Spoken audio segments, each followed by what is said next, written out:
네. 청성호 의원 얘기였는데요. 이른바 7인회 대표에서 이런 얘기를 했습니다. 뭐 당선되더라도 이 후보가 임명직 받지 않겠다. 자, 어제 이 7인회 그중에 한 명으로 어제 회견장에 있었던 김병욱 의원과 얘기 나눠보겠습니다. 김 의원님 안녕하십니까? 네, 안녕하세요. 김병욱입니다. 예. 자, 일단 먼저 저거부터 여쭤볼게요. 이재명 후보가 성남 상대원 시장에서 연설할 때 오열을 하셨는데 그때 같이 곁에 계셨죠? 네, 제가 성남 분당 지역구 의원이라서 함께했습니다. 예, 같이 지켜보셨을 텐데 어땠습니까? 정말 어제는 이전에 자기 반성, 자기 회고보다는 예. 더 가슴 뭉클한 장면이었죠. 왜냐하면 그 상대원 시장이라는 곳이 예. 이재명 시장이 경북 안동에서 성남으로 왔을 때 처음으로 정착했던 곳이거든요. 예. 그곳에서 어머님하고 아버님도 뭐 푼돈벌이 하셨고 네. 그 어린 시절에 엄마 아빠 따라다니면서 고생을 같이 했던 그 시장터가 바로 그곳입니다. 예. 그곳에서 그때 같이 장사했던 분도 지금도 계시고 그렇습니까? 그 주민들과 함께 그분들과 함께 과거 얘기를 하면서 정말 어려운 시절에 자기 아픈 얘기를 다 한 거죠. 그리고 본인이 정책으로 만들었던 무상교복 예. 뭐 이런 부분에 대해서도 자기가 교복을 한 번도 입어보지 못하고 졸업을 해서 예. 우리 후손들에게는 교복 살 걱정 없는 그런 세상을 만들기 위해서 무상교복 제도를 만들었다 뭐 등등 하면서 예. 본인의 이런 개혁 정책이 왜 나왔냐 그 배경을 본인의 생활에 반추해서 일일이 설명을 했고요. 예. 특히나 이제 그 형과의 녹취록이 지금 문제가 되고 있지 않습니까? 예. 그 부분에 대해서도 사실 참 저는 이재명 시장이 과거의 정상적 권력을 비정상적으로 행사했기 때문에 그런 일이 일어났다고 보거든요. 뭐 다 아시다시피 과거에 시장이나 권력자 주변에서는 예. 친인척들이 일정 정도 호가호위한 거 사실이지 않습니까? 예. 근데 그걸 끊고자 그 이제 이재명 그 시장의 형의 시정 개입을 막기 위해서 예. 아주 부단한 노력을 했고 그 막는 과정에서 그 형님은 엄마를 또 협박 아닌 또 이렇게 강요를 해서 예. 동원을 해서 시장을 설득하려고 했지만 이 시장이 넘어가지 않은 거죠. 그런 속에서 형이 엄마에 대한 과도한 욕설에 동생인 이재명 시장이 형수와 설전을 벌이면서 그런 녹취록이 나왔는데요. 예. 사실 보통 시장이었으면 아마 대부분 형의 요구를 들어줬을 겁니다. 솔직히 그죠? 그렇지 않습니까? 예. 그리고 이재명 시장의 여동생은 야쿠르트 외판원이었고요. 나중에 예. 청소부도 합니다. 예. 그리고 결국에는 청소부 일을 하다가 돌아가시게 되는 거죠. 네. 그리고 누나는 아마 지금도 노인 요양보호사 일을 하고 있는 걸 알고 있습니다. 예. 그리고 그 형은 지금 당뇨병인 거 알고 있고요.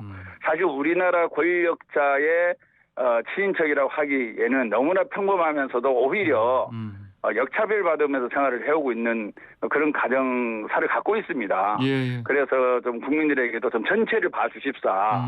그 녹취록에 나와 있는 하나하나의 단어를 들으면 정말 화가 나는 부분도 있다고 생각합니다. 그래서 그 부분에 대해서는 후보도 여러 번 사과와 반성을 했고 네. 그 사과와 반성이 국민들에게 좀 제대로 전달되었으면 좋겠다는 생각을 하고요. 예. 어제 상대원 시장의 영상은 많이 아마 전파가 되리라고 생각하는데요. 예. 정말 진정으로 좀 이재명의 마음을 좀 읽어주는 그런 하나의 영상이 되었으면 좋겠다 이런 말씀을 드립니다. 알겠습니다. 자, 어제 7인회요. 7인회. 네. 7인회가 만약에 이재명 후보께서 당선되더라도 뭐 임명직 맞지 않겠다 이렇게 선언을 했습니다. 예. 이거를 뭐 언론에서 말하는 것처럼 반성, 쇄신 이런 의미로 해석하면 되겠습니까? 네, 맞습니다. 네. 저희가 이 대선이라는 과정 속에서 물론 대선을 꼭 승리해야 되겠죠. 예. 그 승리하기 위해서 여러 정책을 펼치고 활동을 하는데요. 국민들이 과거 우리 정부에 대해서 느꼈던 감정, 특히 민주당이 느꼈던 불만감 이런 것들을 저희가 많이 듣고 있습니다. 예. 왜 우리 정치가 이렇게 국민들로부터 제대로 지지를 받지 못할까? 그리고 180석이나 줬음에도 불구하고 이렇다 할 성과를 보여주지 못하고 있는 저희 당에 대해서 상당히 불만이 있는 게 사실이지 않습니까? 예. 그래서 인물과 정책과 비전을 보기보다는 좀 바꿔보자. 그 여론이 있는 게 사실이고요. 예. 그랬을 때 우리가 무엇을 할 것인가 가장 중요한 게 저는 인사라고 봅니다. 네. 사람을 통해서 국민들이 어떤 정부일 것인가를 생각하는 거고요. 또 그 예. 사람의 머릿속에서 정책이 나오는 거 아니겠습니까? 예. 그랬을 때에 우리 정부의 여러 가지 실적 중에 하나가 인사가 예. 너무 좁고 보훈 인사고 회전문 인사고 또 지명에 갇혀있는 인사였다. 네. 네. 그 부분에 대해서 지적이 많았고 저희들도 일정 부분 동의를 하는 바입니다. 예. 그래서 일단은 뭐 7인회라는 단어 자체가 저희가 네. 동의하는 단어는 아니지만 어쨌든 이재명 후보랑 가까운 우리들이 먼저 문을 열어놓고 예. 우리는 그러한 잘못을 반복하지 않겠다라는 선언을 함으로 인해서 예. 이재명이 펼칠 앞으로 이재명 정부의 인사에 대해서 네. 개방적이고 실용적이면서 능력 있고 실력 있는 사람은 누구나 등용될 수 있다라는 부분을 국민에게 알릴 필요가 있다고 해서 어제 그 선언을 하게 됐습니다. 그렇군요. 자, 김병욱 위원님. 예. 또 이런 상황에서 또 7인회 뭐 백의증 선언만이 아니고요. 또 예. 586 용태론도 나왔거든요. 근데 이거 얘기 나오니까 송영길 대표가 뭐 앞장서야 되는 거 아닌가 이런 얘기 나오던데 맞습니까? 뭐 특정인을 거명하기는 그렇고요. 예. 분명 저희가 사실 이재명 후보의 인물, 예. 그다음에 경제를 바라보는 식견, 그리고 시대 정신을 관통하는 정책, 그리고 어떤 성과를 잘 낸다라는 검증, 예. 이런 것들 하나 호평을 받고 있지 않습니까? 그럼에도 불구하고 바꿔보자. 예. 이 여론을 아직은 이기지 못하고 있는 게 현실입니다. 예. 그러면 이걸 어떻게 극복할 수 있을까라는 고민을 안 할 수가 없는 거죠. 예. 그런데 정치는 책임을 지는 부분이 분명히 있습니다. 그래서 우리가 책임 정치라고 하지 않습니까? 네네. 그러면은 이 책임을 어쨌든 국민들에게 지는 모습을 보여줄 필요가 있지 않느냐. 예. 우리가 이렇게 180석을 갖고 이런 정부 여당을 이끌어왔는데 네. 국민들이 우리에게 너네들은 그렇게 썩 잘한 게 아니야. 이런 국민들이 상당수 있는 게 사실이고 그럼 우리가 아무런 책임이 없이 책임지는 자 없이 대선을 치른다는 것이 국민들에게 어떻게 비칠 것인가 라는 부분을 우리 국회의원 스스로 예. 반성하고 그에 대해서 국민들이 납득할 만한 네. 책임 있는 행위가 좀 필요하지 않느냐. 예. 이런 부분에 대해서는 꼭 좀 말씀드리고 싶습니다. 예, 방금 말씀드린 586 용태론 그리고 뭐 송 대표, 송영길 대표가 깃발을 세워야 한다 이런 의견에 대해서 김병욱 의원께서는 개인적으로 어떤 생각이십니까?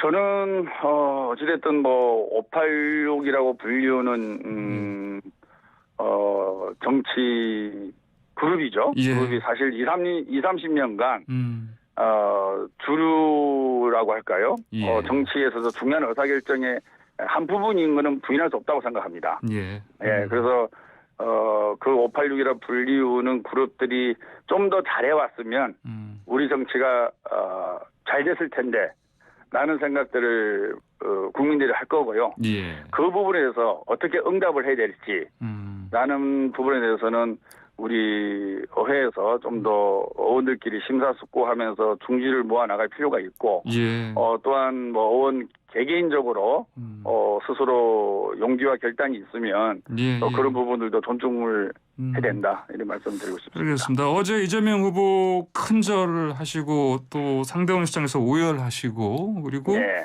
또 그와 함께 그 앞서서 또 GTX 이거 연장 공약도 내셨고요.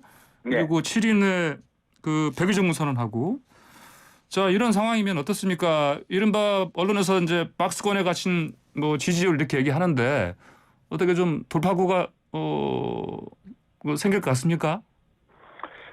저희는 뭐 부단히 노력을 해야 되고요. 예. 사실 지금 보면은 선거 한 45일 정도 남아 있지 않습니까? 예. 43일. 아직도 자기 마음을 결정하지 못하고 있는 국민들이 한 20% 이상 되는 걸로 알고 있습니다. 예. 그리고 이제 선거 다가오면서 마음의 결정을 하리라고 보고요. 네. 그동안에 우리 더불어민주당 그리고 문재인 정부 또 우리 후보에 대해서도 예.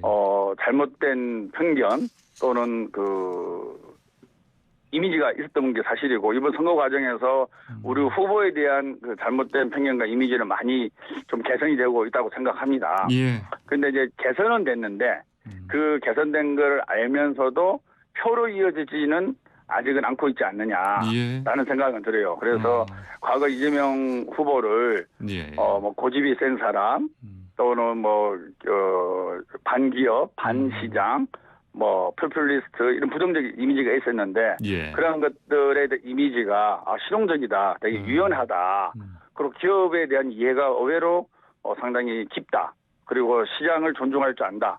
이렇게 이미지는 많이 바뀌었다 생각합니다. 그래서 이 바뀐 이미지가 표로 이어지는 과정에서는 좀 더 시간이 필요하지 않을까라는 생각을 하고요. 지금까지 해왔던 미래지향적이고 실용적이면서 민생을 우선시하는 이런 정책과 행보를 해 나간다 그러면 좋은 성과가 있으리라 생각하고요. 우리 문재인 정부 5년간에 있어서의 실책과 더불어민주당이 제대로 성과를 못 내고 있었던 부분에 대해서는 저는 뭐 10번이고 20번이고 부족한 부분은 사과하고 반성하고 참여하는 모습이 필요하다 그런 생각을 하고 있습니다. 알겠습니다. 마지막 짧게 여쭙겠습니다. 이제 43일 남았는데 분위기 반등 그리고 박스권 돌파 충분히 시간이 남아있다고 보십니까? 예, 방금 말씀드린 대로 진심을 갖고 정말로 누가 대한민국 앞으로 5년을 이끌어 갈 것인가라는 것을 국민들에게 생각할 수 있는 화두를 계속적으로 주장을 한다 그러면 저는 충분히 가능하다고 보고요. 대통령 선거가 저는 그 말씀 꼭 드리고 싶습니다. 대통령 선거가 물론 과거 5년을 평가하는 의미가 분명히 있습니다. 하지만 그보다 더 중요한 것은 앞으로 5년을 어느 세력과 누가 이끌어갈 것인가 그거를 선택하는 선거라고 보거든요. 과거에 대한 평가 못지않게 더 많이 미래를 봐주십사 말씀드리고 싶고요. 과연 대한민국 앞으로 5년 이 대전환의 시기에 많은 위기와 갈등이 노정되어 있습니다. 이것을 누가 잘 관리하고 성장을 기반으로 해서 성과를 낼 수 있을 것인가 그런 선택을 국민들에게 부탁드리고 싶습니다. 알겠습니다. 김병우 의원님 오늘 말씀 여기까지 듣겠습니다. 고맙습니다. 네, 수고하십시오.